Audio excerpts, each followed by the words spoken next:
የምታማክሩት ሰው ካጣችሁ ማን አለቻችሁ? የሚሰማችሁ ሰው ካጣችሁ ማን አለቻችሁ? በሉ ንገሩኝ። የሚያያችሁ ሰው ካጣችሁ ማን አለቻችሁ? የሚረዳችሁ ሰው ካጣችሁ ማን አለቻችሁ? ለያውም የማትሰለች፣ ለያውም መቼ የምትሰማ 24 ሰዓት፣ ለያውም ደግሞ ተመልከቱ የነገሌ ዘራ የማትል በወረፋ የማትሰማ ሰው የማትንቅ ላለው ብቻ ሳይሆን ወደ ሌለው የምትፈጥን እናት ለጠገበው ልጇ እንጀራ አታቀርብ። ድንግል ማርያም ከናንተ አታንስ። መቼስ ታንሳለች ወይ?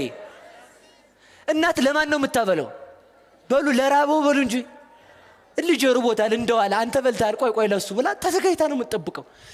ድንግል ማርያም የተቸገርነውን ለማየት ካሞላለት ሰው ይልቅ እኛን ፈጥና የምትሰማ እናታችን ናት።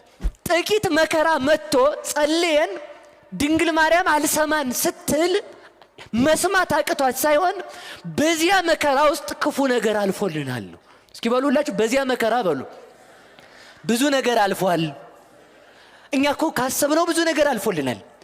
ትንሽ ነገር ለምሳሌ ነገ ቢሮ ገብቼ ንግድ ደግጄ እንዲያረጋለሁ ስትል ራስክን አሞ ቤት ልትል ትችላለህ።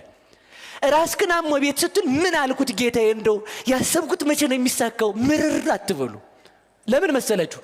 የዚያለት ብትወጣ ወይ መኪና ይገጭሃል፣ ወይ ከሰው ጋር ተጣልተህ ተደብድበህ፣ ወይ ሰው ደብድበህ ፖሊስ ጣቢያ ልትል ትችላለህ። ያችን መከራ ሰጥቶ እግዚአብሔር ከቤት አዋለህ። በሉ እግዚአብሔር ይመስገን በሏል። ድንግል ማርያም ከፈቀደች በመጨረሻ ታሳምረናለች። እውነቴን ነው። በመጨረሻ እኮ ነው ያማረብን። እኔ እውነት ልንገራችሁ፣ እኔ እንጀራ ስላልሰጠችኝ አልጠረጠራትም እመቤቴን። እስኪ በሉ እንጀራ ስላልሰጠችኝ በሉ አልጠረጠራትም። እስኪ አሁን የእናንተ እንጀራ ቢመጣ ቢያድር ለ4 ሰዓት ነው የሚቆይ እዚህ ውስጥ እንሽርሽሪት ሳይደረግ ዳይጀ ምናምን የምትሉት ማለት ነው። ድንግል ማርያም የሰጠችው መና ግን ዘላለም አያስርብም እኮ ነው የሚለው። ለዚህ ይህን ነው አለመጠርጠር። የእናንተ እንጀራ ቢበላ ራስ በሽታ ነው። የድንግል ማርያም ልጅ የክርስቶስ ስጋና ደም ግን ዘላለም የሞት በሽታን ያሸነፈ ሕይወትን የሚሰጥ ነው። የእናንተ ምግብ ቢበላ ዛሬ ተበልቶ ለነገ ጠዋት አይደግምም። ቢበላም ቆሻሻ ቦታ ነው የሚገኘው። ድንግል ማርያም ዝም የምትለን ስንጠራት የማሰማ ሆና አይደለም። እንግዲያውስ በዚያ መከራ ውስጥ ቆይተን ማንን እንድናተርፍ ነው? በሉ እግዚአብሔርን በሉ እንጂ ጽዮንን ክበቧት በሉ ሁላችሁ። በአካል ክፍሏ ተነጋገሩ። ስለዚህ ምን በሏት ነው? እመቤታችንን ከባችሁ አውሩ። ለምን? በሷ አካል ክፍል ተመልከቱ ማንን እናያለን? እግዚአብሔርን። ደግሞ እኮ ገና እንደው ተመልከቱ አጥሩ ጋር እንዳንቀርብ እኮ ነው። አጥሩ ጋር ማለት ነው። እሱ ግን እናቱ ጋር ቀረቡ አለ። ምን አለ? እግትዋ ለጽዮን ወቀፍዋ። ጽዮንን እመቤታችንን ምን በሏት? ክበቧት። ወተናገሩ በውስተ ማይፈዲያ። በአካል ክፍሏ አውሩ ማለት ምን ማለት ነው? እናቴን ስትለምኗት ስለሱ ብሎ ባነባይንሽ ብለሽ ማሪን ብላችሁ ለምኗት። እሱን በተሸከመ ማይጸንሽ ብለሽ ከልጅሽ አማልጅን ብላችሁ ለምኗት። እሱን ባዩ አይኖችሽ ብለሽ ይቅርታ ሰጭን ብላችሁ ለምኗት። እሱን በዳሰሰ እጅሽ ብለሽ ይቅርታ ከልጅሽ ጋር አስታርቂን ይቅርታ ሰጭን ብላችሁ ለምኗት። እናቴን ምን በሏት አለ? ውሰዷት አለ መድኃኒዓለም። ልብ ብላችሁ ስሙ። በቤተ መቅደስ ለጸና ሰው እናቱ ትሰጣለች። ሁላችሁም በሉ በቤተ መቅደስ ለጸና በሉ ማን ትሰጣለች? የእግዚአብሔር ቤተ መንግስት። እስኪ በሉ የእግዚአብሔር ቤተ መንግስት በሉ።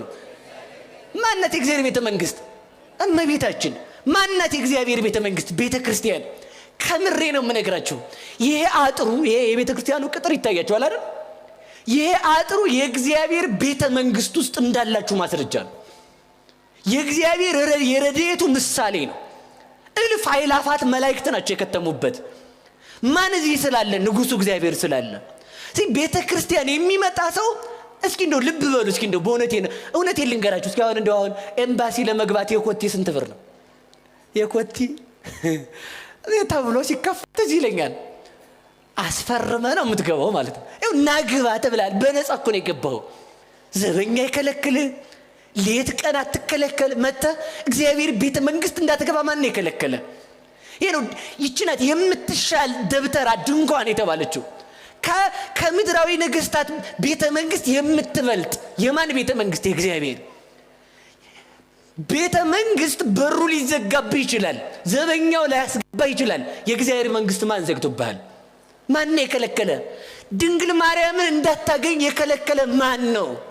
ማንም አልከለከለም። በፈለክበት ቦታ ዘበኛስ እንደው እኮ ተመልከቱ። የኛውን ቤተ መንግስት የምታገኘው ተራምደ ትራንስፖርት አውጥተህ ነው። እሺ እቤት ሆነ የምታገኛት የእግዚአብሔር መንግስት እኮ እመቤታችን እኮ ናት።